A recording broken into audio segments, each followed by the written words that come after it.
Bharat America వాణిజ్య ఒప్పందంపై ఆశలు చిగురుస్తున్న తరుణంలో అమెరికా అధ్యక్షుడు డొనాల్డ్ ట్రంప్ ఒక భారీ షాక్ ఇచ్చారు.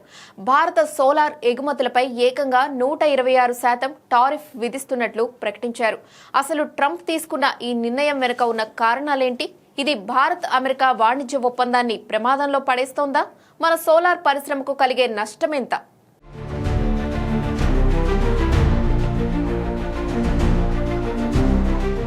గత రెండేళ్లుగా అమెరికాకు భారత సోలార్ ప్యానెల్ ఎగుమతులు భారీగా పెరిగాయి.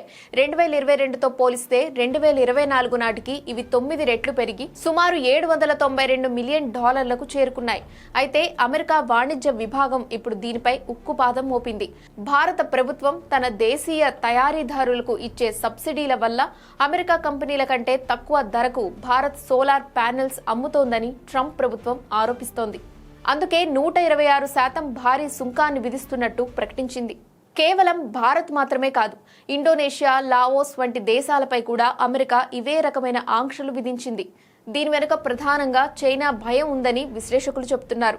చైనా కంపెనీలు తమ సోలార్ ఉత్పత్తులను భారత్, ఇండోనేషియా వంటి దేశాల ద్వారా అమెరికాకు మళ్లించి అమెరికా నిబంధనలను తప్పించుకుంటున్నాయని ట్రంప్ యంత్రాంగం అనుమానిస్తోంది. అందుకే ఈ అమెరికా ఫస్ట్ పాలసీని కఠినంగా అమలు చేస్తున్నారు.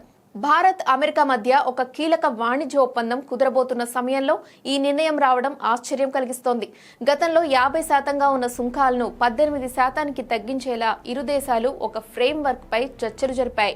అయితే ఇప్పుడు ట్రంప్ తీసుకున్న ఈ నిర్ణయంతో భారత్ అమెరికా మధ్య జరగాల్సిన తదుపరి దౌత్యపరమైన చర్చలు వాయిదా పడ్డాయి.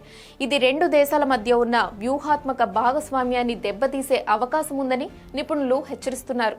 అయితే ఈ టారిఫ్స్ వల్ల నష్టపోయేది కేవలం భారత్ మాత్రమే కాదు, అమెరికాలోని సోలార్ ప్రాజెక్టులు కూడా ఇబ్బందుల్లో పడతాయి. ఇప్పటికే అక్కడ వడ్డీ రేట్లు ఎక్కువగా ఉన్నాయి.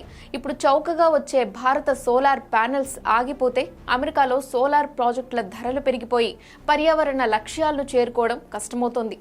జూలై 2026 నాటికి ఈ సుంకాలపై తుది నిర్ణయం వెలువడనుంది. ట్రంప్ అనుసరిస్తున్న ఈ రక్షణాత్మక విధానం వల్ల భారత్ అమెరికా సంబంధాలు ఏ మలుపు తిరుగుతాయో వేచి చూడాలి.